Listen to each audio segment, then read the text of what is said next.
हनुमंत चेत जी। हनुमंत सर, आपको बहुत बहुत प्रणाम। प्रणाम सर, आपको भी। सर कहाँ से बोल रहे हैं? लातूर। लातूर से। और बताइए सर, कैसा लगता है शो आपको? बहुत अच्छा है सर, आपका मैं देखता हूँ। चलिए सर, बहुत बहुत धन्यवाद। अब बताइए सर, सवाल क्या है आपका? मेरा सवाल ये है सर, अगर मुझे एक स्मॉल कैप और एक फ्लेक्सी कैप चुनना है तो मैं कौन सा लेना सही रहेगा? ओके, फ्लेक्सी कैप और स्मॉल कैप फंड में आपको चॉइस चाहिए, कौन सा फंड यहाँ पर सही रहेगा? विपिन सर, इनका मार्गदर्शन करें। देखिए हनुमान जी, अगर आपका टाइम फ्रेम थोड़ा सा क्लियर है, अगर आपको लगता है कि आप अगले 5 से 10 साल का निवेश करना चाहते हैं तो स्मॉल कैप का चुनाव करना बिल्कुल बेहतर होगा। अगर आप चुनना चाहते हैं कि किसी भी कंपनी का अगर आपको फ़ंड चूज़ करना है, तो मेरा पर्सनल क्राइटेरिया तो एक ही है, वो फ़ंड कितना पुराना है, क्या उसने मार्केट की वॉलेटिलिटी को पास में झेला है या नहीं झेला है, और उसके बाद भी रिटर्न बेहतर दिए हैं या नहीं। तो मैं आपको किसी एक का नाम की जगह मैं आपको 3 फंड की चॉइस देता हूँ थोड़ा सा होमवर्क करने के लिए। आप SBI का स्मॉल कैप ले सकते हैं, HDFC का स्मॉल कैप ले सकते हैं, या फिर आप ले सकते हैं निपॉन का स्मॉल कैप।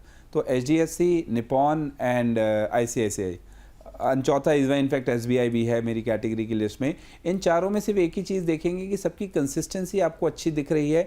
अगर आपको थोड़ा एग्रेसिव जाना है तो आप शायद निपॉन की तरफ मूव करेंगे, बट अगर आपको कंसिस्टेंसी पे फोकस करना है तो आप SBI और HDFC में से दोनों में कोई भी चूज़ कर सकते हैं। रही बात अगर फ्लेक्सी कैप की, तो आज की डेट में अगर आप नेट पे भी गूगल करेंगे या कहीं भी पढ़ेंगे तो आपको एक ही नाम दिखेगा, पराग पारिक फ्लेक्सी कैप या HDFC फ्लेक्सी कैप। और दोनों को चूज़ करने के दोनों के अलग रीज़न है। HDFC कैप का 100% एलोकेशन इंडियन मार्केट में है, वहीं पराग पारिक फ्लेक्सी कैप का लगभग 10 से 40% एलोकेशन इंटरनेशनल मार्केट में है। तो अगर आप चाहते हैं कि मेरे पोर्टफोलियो में इंडिया के अलावा इंटरनेशनल एक्सपोजर भी हो तो आप पराग पारिक फ्लेक्सी कैप चूज़ करिए। अगर आप चाहते हैं कि मुझे बाहर की मार्केट में ज़्यादा इंटरेस्ट नहीं है या आपको थोड़ा ज़्यादा रिस्की लगती है तो आप HDFC फ्लेक्सी कैप की तरफ जा सकते हैं। कई सारी चॉइसेस मिल गई हनुमान जी आपको यहाँ पर। स्मॉल कैप के लिए HDFC, निपॉन का, और इसके अलावा ICICI का स्मॉल कैप फंड, आप उनमें से कोई चयन कर सकते हैं। इसके अलावा फ्लेक्सी कैप फंड में अगर आप चयन करना चाहते हैं तो पराग पारिक फ्लेक्सी कैप फंड और HDFC फ्लेक्सी कैप फंड में आप चॉइस कर सकते हैं। हालांकि पराग पारिक फ्लेक्सी कैप फंड में जैसे सर ने बताया, थोड़ा सा इंटरनेशनल एक्सपोजर भी यहाँ पर मिल जाता है, लेकिन अगर वो नहीं चाहिए तो HDFC का फ्लेक्सी कैप फंड आपकी चॉइस यहाँ पर बन सकता है। चलिए सर, सेक्टोरल कंसंट्रेशन भी क्या ओवरलैप को और ज़्यादा यहाँ पर खतरनाक बना देता है अगर देखा जाए तो?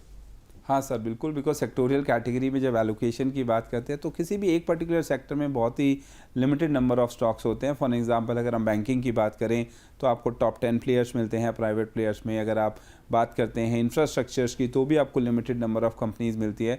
तो कहीं ना कहीं वो वैसे भी इंडिविजुअली काफ़ी रिस्की होते हैं, बिकॉज मार्केट में वॉलेटिलिटी बहुत ज़्यादा हाई रहती है उनके अंदर।